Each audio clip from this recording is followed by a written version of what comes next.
नमस्कार मित्रांनो, स्वागत आहे आपले सह्याद्री कट्ट्यावरती। आजची घटना ही यवतमाळ जिल्ह्यातली कळंब पोलीस स्टेशन अंतर्गत घडलेली आहे। पत्नीला देतो त्रास म्हणून सासरवाडीत झाली मारहाण, जावईने पत्नी सासरा दोन साल्यांचे घेतले प्राण। तर संसाराचा सर्वात मोठा शत्रू हा संशय आहे। संशयाने अनेक संसार मोडले, आयुष्य उद्ध्वस्त केली। दुर्गम भागातील सर्वसाधारण परिवारातील खस्ता खाणाऱ्या गृहिणीच्या चरित्राचा संशय घेतला जातो, तेव्हा पुरुषी कमजोरीचाच दर्शन घडते। जन्माची सोबती असलेल्या पत्नीचे संरक्षण न करता तिची आबरू घालवणाऱ्या पतीचा नीचपणा निंदनीय आहे। पती छेड करू लागला आहे तर बाई हतबल होऊन जाते, सहनशक्ती संपते। तेव्हा आई वडील बहीण भावांना आपले दुःख सांगते। सुरुवातीला ते लोक समजुतीने घेण्याचा सल्ला देतात, काही वेळा तिच्या पतीला समजावून सांगतात। अति होते तेव्हा मात्र भांडण होऊन काही वेळा तिच्या पतीला मारहाणी होते। अशीच मारहाण यवतमाळ जिल्ह्यातील एका जावयाला सासरा व दोन साल्यांनी केली। याचा राग मनात धरून त्याने पत्नी, सासरा आणि दोन साले यांची अत्यंत निर्दयपणे हत्या केली आहे।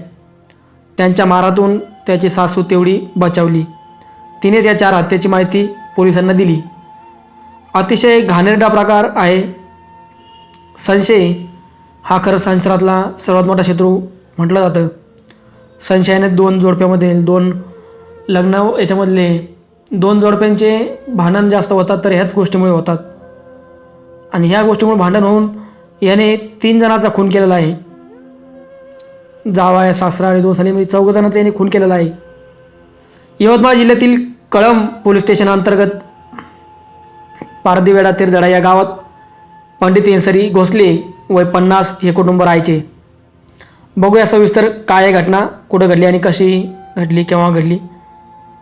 तर पंडित येनसरी घोसले वय 50 हे कुटुंबासह राहायचे। ते त्यांची पत्नी, 2 मुली असे सर्वजण राहत होते। त्यांची दोन्ही मुले आणि मुली विवाहित असून आपापल्या संसारात रमलेली आहेत। शेती आणि मोलमजुरी यावर या कुटुंबाचा उदरनिर्वाह चालतो। त्यांची स्वतःची शेती असून त्यामध्ये पंडित, त्यांची पत्नी, मुले, सुना राबत संसाराचा गाडा ओढत होते। पंडित याची लहान मुलगी रेखाचा विवाह 16 वर्षापूर्वी गोविंद बिरचंद पवार या कळंब माता येथे राहणाऱ्या तरुणीसोबत झाला होता। समाजाच्या रीतिरिवाजाप्रमाणे पाहुणे बघून अल्पवयीन असतानाच रेखाचे लग्न लावून दिले जाते।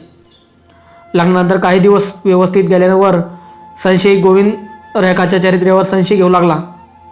सुरुवातीला रेखाने त्याकडे दुर्लक्ष केले, मात्र गोविंदाचा संशयी स्वभाव अधिकच त्रासदायक होत होता।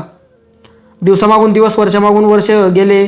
त्यांना 2 मुले, 1 मुलगी झाली, असे 3 त्यांना अपत्य झाली।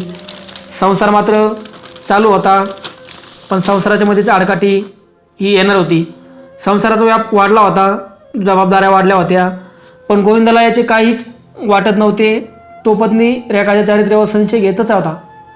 याच कारणातून तिला नेहमी मारहाण करायचा। रेखा व गोविंदा पवार हे सणावाराला तेरजडा येथे यायचे। त्यावेळी रेखा आईवडील व दोन्ही भावांना गोविंदा शारीरिक व मानसिक त्रास देत असल्याबाबत सांगत होती। बऱ्याच वेळा सासू सासऱ्यांनी गोविंदास समजावून सांगितले होते, मात्र तो समजावण्याच्या पलीकडे गेला होता। त्याने पत्नीला त्रास देणे काही कमी केले नव्हते। 3 मुलांचा सांभाळ करता करता रेखा फार थकून जात होती।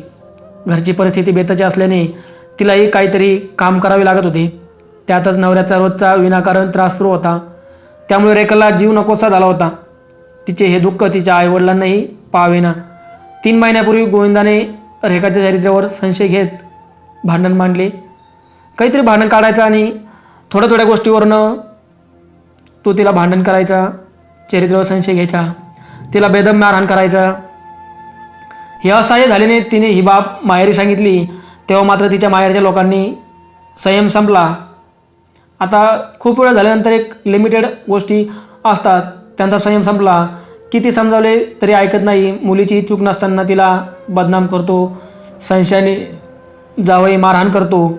हे काही पंडित आणि त्याच्या मुलांना सहन झाले नाही। या रागातून तेरजडा येथे गोविंदास, त्याचे सासरे आणि साल्यांनी लोखंडी सबलने चांगलेच धुतले होते। त्यानंतर काही दिवस गोविंदा हा पत्नी रेखासोबत चांगला वागत होता, मात्र सासरवाडीत आपल्याला सबलने मारहाण झाली। त्यामुळे समाजात व सासरवाडीत नाचक्की झाल्याचे शल्य त्याला नेहमीच चोचत होते, त्याला ते बोचत होते त्या गोष्टी. याचा एक दिवस बदला घ्यायचाच असा गोविंदाने मनोमत विचार केला होता. 1 महिन्यापासून शेतकऱ्यांच्या शेतात कपाशी फुटत आहे, पण मजूर मिळत नसल्याने शेतकऱ्यांना घरीच कपाशी वेचावी लागत आहे. वडिलांच्या शेतातील कपाशी वेचण्यासाठी रेखा पतीसह तिरझडा येथे आली होती. सासरवाडीत आल्यानंतर गोविंदला मारहाण झाल्याचा प्रसंग आठवत होता. बदला घेण्यासाठी गोविंदा जो होता तो संधीची वाटच पाहत होता. दिनांक 19 डिसेंबर रोजी रात्री 10च्या दरम्यान तो पत्नी रेखा पवार हिच्यासह त्यांच्या दुचाकीवरून गावास लागूनच काही अंतरावर असलेल्या शेतात साला सुनील भोसले याच्याकरता जेवणाचा डबा घेऊन गेला होता. याला सचिन, याला सुनील व पत्नी रेखासह त्याने जेवणही केले. तिथे त्याचा पत्नी रेखासोबत चारित्र्याचा संशयावरून वाद झाला. त्यावेळी त्याचा साला सुनीलसोबत गोविंदाचा वाद झाला. संशयाच्या भूताने पछाडलेल्या आणि सासरवाडीत झालेल्या मारहाणीचे शल्य बोसलेल्या गोविंदाच्या डोक्यात बदलल्याची भावना जागृत झाली. त्याने शेतातील घरातच त्याला 3 महिन्यापूर्वी मारहाण केलेली 30 लोखंडी सबल घेतली आणि पत्नी रेखाच्या डोक्यात सबलचे सपासप वार केले. अचानक झालेल्या हल्ल्याने रेखा जमिनीवर कोसळली. ती आरडाओरडा करत होती. हे पाहून तिचा भाऊ सुनील तिच्या मदतीला धावला. तो गोविंदाला अडू लागला तसा गोविंदा त्याच्यावरही तुटून पडला. हातातील लोखंडी सबलने सुनीलच्या डोक्यातही त्याने सपासप वार केले. तसा सुनीलही निश्चित होऊन कोसळला. पत्नी आणि साला दोघी रक्ताच्या थारोळ्यात मरून पडले. तसा तर क्रूर गोविंदा हातात सबल घेऊन दुचाकीवर बसला आणि सुसाट वेगाने सासऱ्याच्या घरी म्हणजे पारदीबेडा येथे पोहोचला.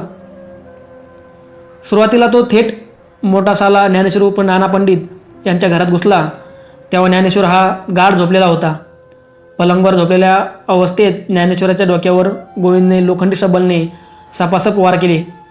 या हल्ल्यात ज्ञानेश्वर उर्फ नाना हा पलंगावरच रक्ताच्या थारोळ्यात मृत्युमुखी पडला. रक्ताने माखलेले सबल घेऊन गोविंदा त्या घरातून बाहेर पडला आणि सासरे पंडित भोसले यांच्या घरात घुसला.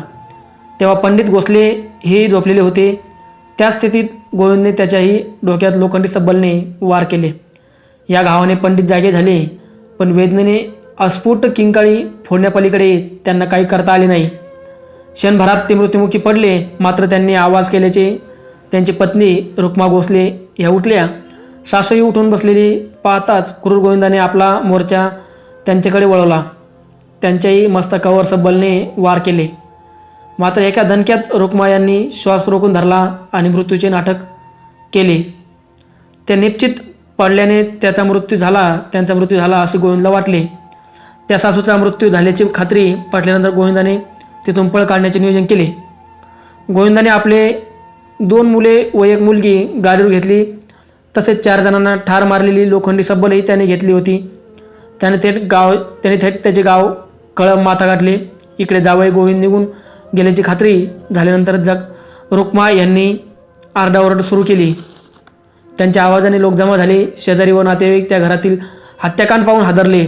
लोकांनी जखमी रुक्मा यांना तातडीने उपचारासाठी दवाखान्यात दाखल केले. गोविंदा पत्नीसह साल्याचा जेवणाचा डबा घेऊन गेल्याचे अनेकांना माहीत होते. त्यामुळे काही लोक शेताकडे धावले. तेथील दृश्य धक्कादायक होते. रेखा आणि सुनील या दोघांचे मृतदेह तिथे पडले होते. एका क्रूर जावयाने सासरे, 2 साले व पत्नीचा खून केला. अशी घटना त्या दिवशी घडली आणि 19 डिसेंबर मंगळवारी रात्रीचे 11 वाजले असावेत. कळंब पोलीस स्टेशन ठाणेदार पोलीस निरीक्षक दीपमाला भेंडे यांना तिरझडा गावच्या पोलीस पाटीलांचा कॉल आला. पारदीबेडा तिरझडा गावात पंडित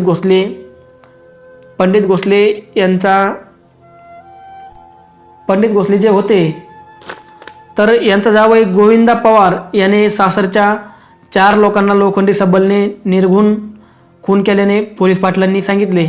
घटनेचे गांभीर्य लक्षात घेता पोलीस निरीक्षक दीपमाला भेंडे यांनी वरिष्ठांना या गंभीर घटनेची माहिती देऊन त्वरित सहकार्यासह घटनास्थळाकडे धाव घेतली. घटनास्थळाकडे निघताना संशयित आरोपी गोविंदा पवार हा कळंब माथा येथील रहिवासी असून तो कळंबकडे दुचाकीने निघून गेल्याचे पोलिसांना समजले. कळंब माथा हे ठिकाण रस्त्यातच असल्याचे पोलीस गाडी कळंब माथा येथे पोहोचली. त्या ठिकाणावरून पळून जाणाऱ्या संशयित गोविंदा पवार यास पोलिसांनी मोठ्या चातुरीने ताब्यात घेतले. तेथून पोलीस त्वरित कळंबपासून 12 किलोमीटर अंतरावर असलेल्या पारदीबेडा तीर्थडा येथे पोहोचले. पारदीबेडा येथील पंडित भोसले यांच्या घराजवळ रात्री 11:30 वाजण्याच्या दरम्यान गावातील व परिसरातील नागरिकांनी मोठ्या प्रमाणात गर्दी जमली होती. नातेवाईकांचा आक्रोश सुरू होता. पोलिसांनी घरात जाऊन बघितले असता पंडित एन्सारी भोसले यांचा मृतदेह पलंगावर पडला होता. त्यांच्या डोक्यातून रक्त ओघळत होते. तर त्यांच्या बाजूला घरात भोसले याचा मोठा मुलगा ज्ञानेश्वर उर्फ नाना पंडित भोसले वय 32 याचा मृतदेह रक्ताच्या थारोळ्यात पलंगावरती पडलेला होता. त्याच्याही डोक्याला चेंदा झाला होता. घटनास्थळ पंचनामा सुरू असताना उपस्थित नागरिकांकडून पोलिसांना माहिती मिळाली की पंडित भोसले यांच्या शेतात त्यांची मुलगी रेखा आणि मुलगा सुनील यांचा मृतदेह पडलेला आहे. पोलिसांच्या पथकाने भोसले यांच्या गावापासून काही अंतरावर असलेले शेत गाठले. शेतातील घरात रेखा गोविंद पवार आणि सुनील पंडित भोसले या 2 बहीण भावाचे मृतदेह जमिनीवर रक्ताच्या थारोळ्यात पडलेले होते. दोघा भाऊ बहिणीच्या मृतदेहाच्या डोक्यावर जड वस्तूने प्रहार करण्यात आलेले डोके फुटले होते. पोलिसांनी तेथील घटनास्थळ पंचनामा केला. 4 खुनाची गंभीर घटना समजतात उपविभागीय पोलीस अधिकारी संजय पोलदवार, यवतमाळ जिल्हा पोलीस अधीक्षक पवन बनसोडे यांनी घटनास्थळी भेट घेतली. आजूबाजूच्या सर्वच पोलीस स्टेशनच्या पोलिसांचा ताफा तीर्थडा येथे पोहोचल्याने एका लहान गावास पोलीस छावणीचे स्वरूप आले होते. पोलिसांनी सर्व कायदेशीर सोपस्कार पूर्ण करून 4ही मृतदेह शवविच्छेदनासाठी कळंब उपजिल्हा रुग्णालयात हलवले. तर अगोदरच गंभीर जखमी रुक्मा पंडित भोसले वय 47 यांना उपचारासाठी कळंब शासकीय रुग्णालयात दाखल करण्यात आले. जावयाने सासरे 2 साले व पत्नीचा खून केल्याची घटना वारासारखी पसरली. या हत्याकांडाने यवतमाळ जिल्ह्यासह अमरावती विभाग हादरला. मृतक पंडित एन्सारी भोसले याचा पुतण्या रमेश बाबाराव भोसले यांच्या फिर्यादीवरून पंडित एन्सारी भोसले वय 50, ज्ञानेश्वर उर्फ पंडित नाना भोसले वय 32, सुनील पंडित भोसले वय 28, रेखा गोविंद पवार वय 30 या चौघांच्या खुनाप्रकरणी संशयित आरोपी गोविंद बिरचंद पवार राहणार कळंब असं याचं नाव 20 डिसेंबर रोजी चौघांच्याही मृतदेहावर मोठ्या शोकाकुल वातावरणात अंत्यसंस्कार करण्यात आले. आरोपी गोविंद पवार आरोपी जो होता तो गोविंद पवार यास न्यायालयासमोर उभे केले असता त्याला 23 डिसेंबरपर्यंत पोलीस कोठडी मिळाली आहे. पोलीस कोठडीत संशयित गुन्ह्याबद्दल विचारणा केली असता पत्नीच्या चरित्र्यावर नेहमीच असलेला संशय, त्यातूनच सासरवाडीच्या लोकांनी 3 महिन्यापूर्वी केलेली मारहाण यामुळे एवढे मोठे हत्याकांड गोविंद पवार या राक्षसाने केल्याचे समोर आले आहे. या घटनेचा तपास पुढील सहाय्यक पोलीस निरीक्षक करत आहेत. त्यांची टीम संपूर्ण तपास घेत आहेत. अशा या घटनेचा इथे शेवट होतो. एका संशयामुळं, छोट्याशा गोष्टीमुळं पुऱ्या संसाराचं हे वाटोळं होतं. पण यासोबत आपल्या आणखी काही लोकांचं प्राण जातो. 4 जणांचा खून या राक्षसानं केलेला आहे आता, आणि या राक्षसाला योग्य ती कारवाई होणारच आहे याच्यावरती. याच्यामधनं काही सुटका भेटणार नाही आहे. पण या गोष्टी घडायला नको इथून पुढं घरामध्ये. याच्या आपण सर्वांनी काळजी घ्यायला हवी. भेटूया पुढच्या स्टोरीमध्ये. तोपर्यंत अशाच वेगवेगळ्या क्राईम स्टोऱ्या बघण्यासाठी आपल्या चॅनलला सबस्क्राईब करा. धन्यवाद. काळजी घ्या आपली व आपल्या परिवाराची.